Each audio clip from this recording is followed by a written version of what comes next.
Ciri-cirinya orangnya apa? Mendefinisikannya nggak tahu. Tetapi kalau ditanya ciri-cirinya apa orang NU? Apa? Sarungan, yasinan, tahlilan, kunut, udah gitu aja. Lalu setelah menjadi pengurus NU apa yang dilakukan? Sarungan, tahlilan, yasinan, begitu. Oke, para kiai, bapak dan sahabat-sahabat semuanya, wabil khusus para peserta PDPK PNU, Nahdlatul Ulama itu berdiri membawa 3 watak. Ini saya kira yang menjadi dasar kenapa kita melaksanakan kaderisasi. NU itu hadir lahir dengan membawa 3 watak. Watak pertama dia adalah jamiah. Jamiah itu organisasi. Organisasi Pak ini Pak. Kalau itu tadi yasinan, tahlil, manakiban, lailatul istimah, itu bukan organisasi. Bagi NU itu kelakuannya orang NU ya begitu itu. Mohon maaf ini, ya saya menyebutkannya kelakuannya. Kenapa? Karena tanpa organisasi ini sudah berjalan. Yasinan, tahlil, tanpa pengurus saya jalan itu. Makanya kalau ada pengurus PCNU atau MBCNU, alhamdulillah. Setelah saya menjadi pengurus MBCNU, saya menjadi ketua PCNU, yasin, tahlil, lailatul istimah, sholawatan berkembang di mana-mana. Itu gak usah ono pengurus, itu sudah jalan. Nah, jamiah, watak pertama adalah organisasi. Ini benar-benar organisasi. Organisasi ini kalau bahasa anak-anak muda sekarang, ini bukan organisasi kaleng-kaleng. Kenapa? Nomor 1. Organisasi ini yang mendirikan wali. Yakin apa tidak? Yakin. Yakin apa tidak? Yakin. Ada Hadratus Syekh, ada Mbah Wahab, ada Mbah Bisri. Yang mendirikan bukan orang-orang sembarangan, wali. Dan didirikan sudah hampir 100 tahun yang lalu. 100 tahun yang lalu. Sementara organisasi-organisasi yang didirikan sezaman dengan NU sudah macam-macam nasibnya. Ada yang sudah dibubarkan karena berontak sama negara.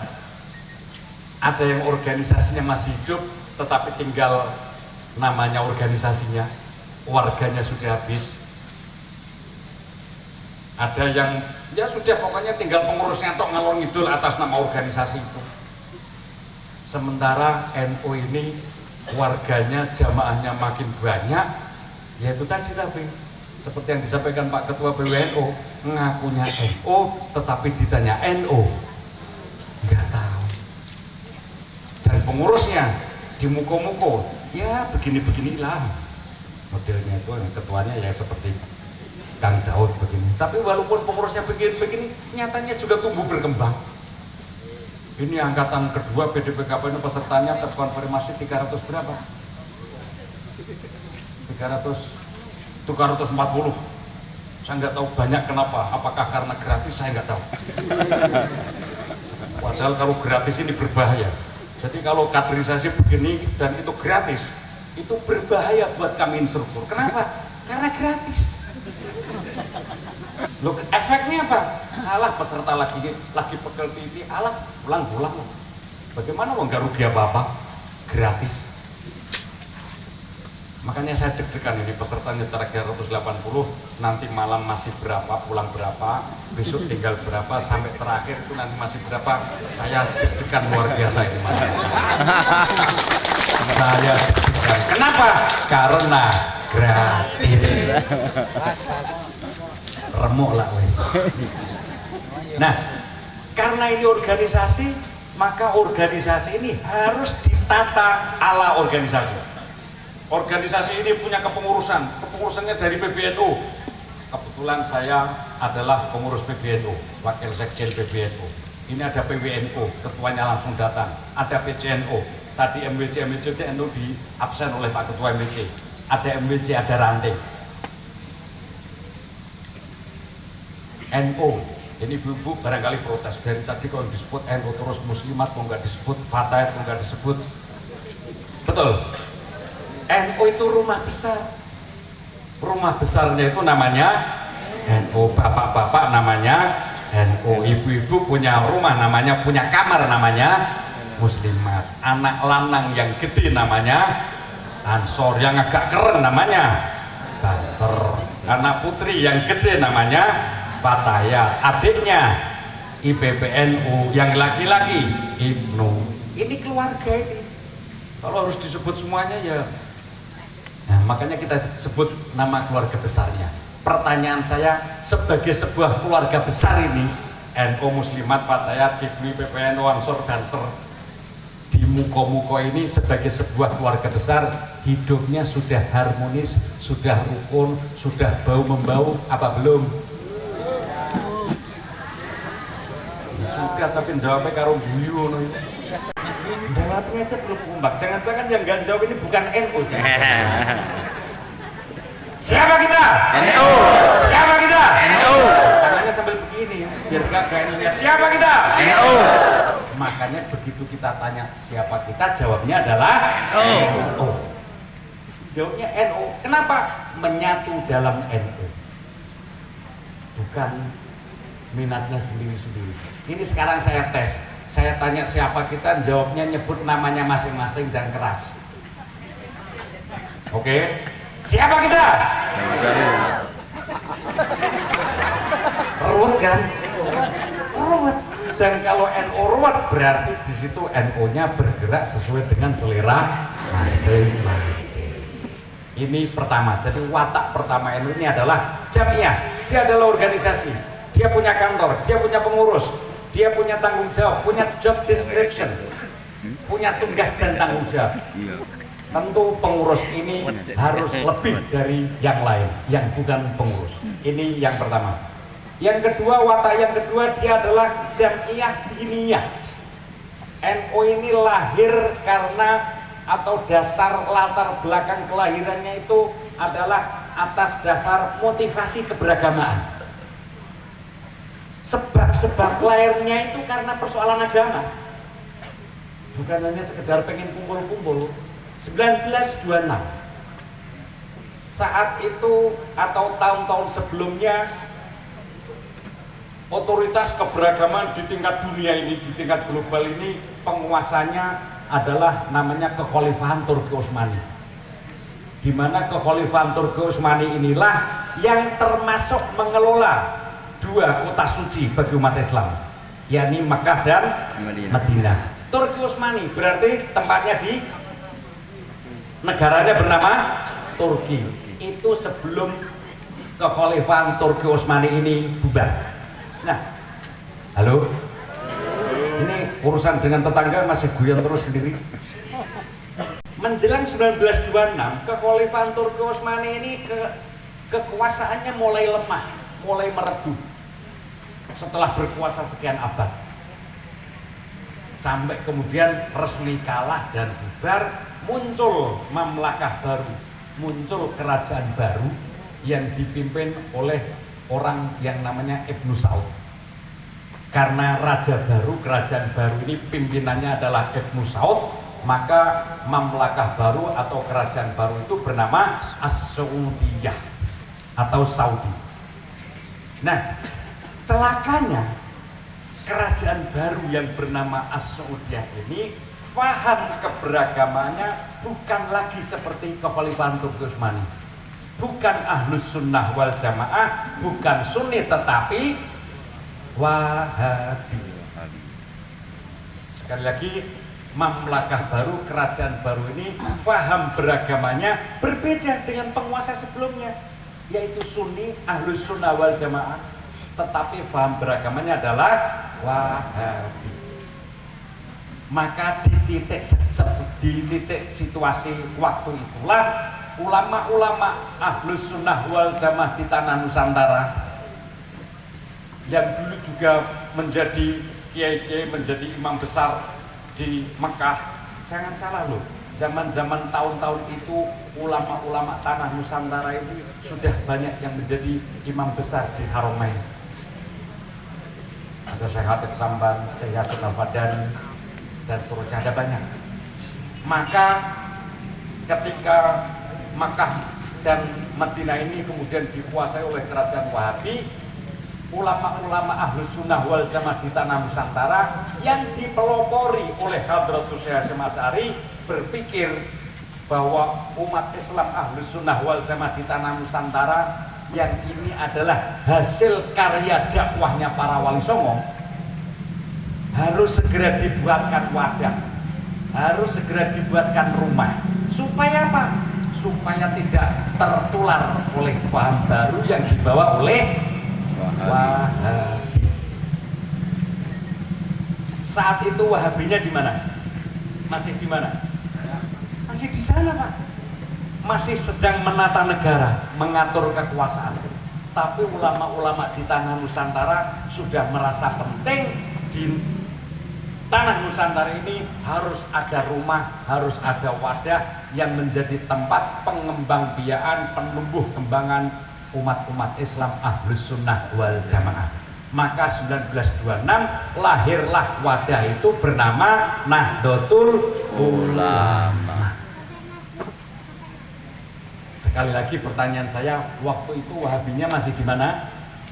Masih di Saudi, masih di sana. Masih di sana, masih di Saudi. Tapi ulama-ulama Ahlus Sunnah wal Jamaah di tanah Nusantara wis jogo-jogo, sudah persiapan membuatkan rumah ini.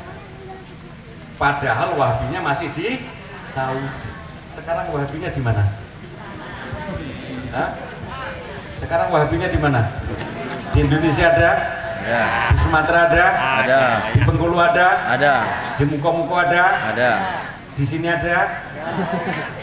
Wong teko.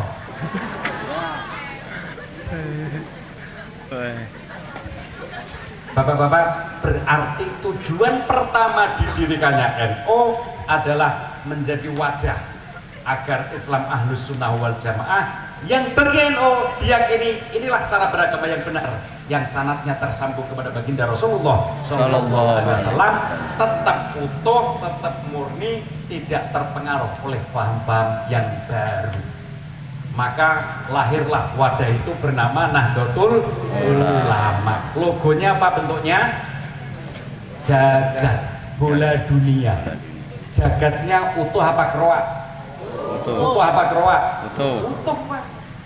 Maknanya apa? NU ini adalah persembahan ulama-ulama Nusantara untuk dunia. Ini penting dicatat ini, terutama di luar Jawa ini. Karena di luar Jawa itu sering ada asumsi, ada stigma bahwa NU itu agamane wong Jawa. NU itu agamane wong Jawa. Padahal ini sejak diciptakannya NU itu lambangnya adalah bola dunia. Bolanya utuh, bukan bolanya petanya bukan peta Jawa, bukan peta Jawa Timur, bukan peta Jombang, tapi bola dunia. Nah, para kiai, bapak dan sahabat-sahabat semuanya, inilah motivasi pertama didirikannya NU. Motivasi kedua, nanti akan saya sampaikan nanti setelah sesi pembukaan di materi orientasi nanti. Artinya apa maknanya? Bahwa motivasi didirikannya NU adalah motivasi keagamaan, menjadi penjaga Islam Ahlus Sunnah wal Jamaah. Makanya jangan kaget kalau jenengan ketemu orang Madura. Orang Madura kalau ditanya agamanya, cak sampean agamanya apa ya? Jawabannya NU pasti. Orang Madura nggak mau jawab Islam kelamaan, nanti ditanya lagi Islamnya Islam yang apa? NU apa Muhammadiyah? Masih ditanya Pak. Orang Madura udah langsung shortcut. Agamanya pada NU. Sudah. Itu motivasi kedua atau watak atau ciri NU yang kedua. Ciri NU yang ketiga, yang pertama tadi dia adalah jamiah, dia organisasi. Yang kedua, motivasi didirikannya adalah motivasi keagamaan, maka dia sering disebut sebagai jamiah diniyah. Maka yang ketiga, motivasi yang ketiga adalah jamiah ijtimaiyah.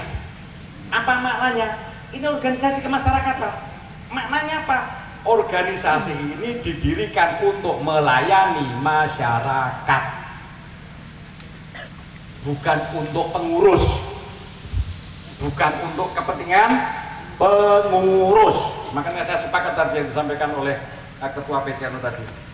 Jadi kalau sampai ada orang berangkat menjadi apa mikotnya dari NU, kok sampai di sana kok lupa, kalau bisa dipecat dipecat, kalau bisa diganti diganti.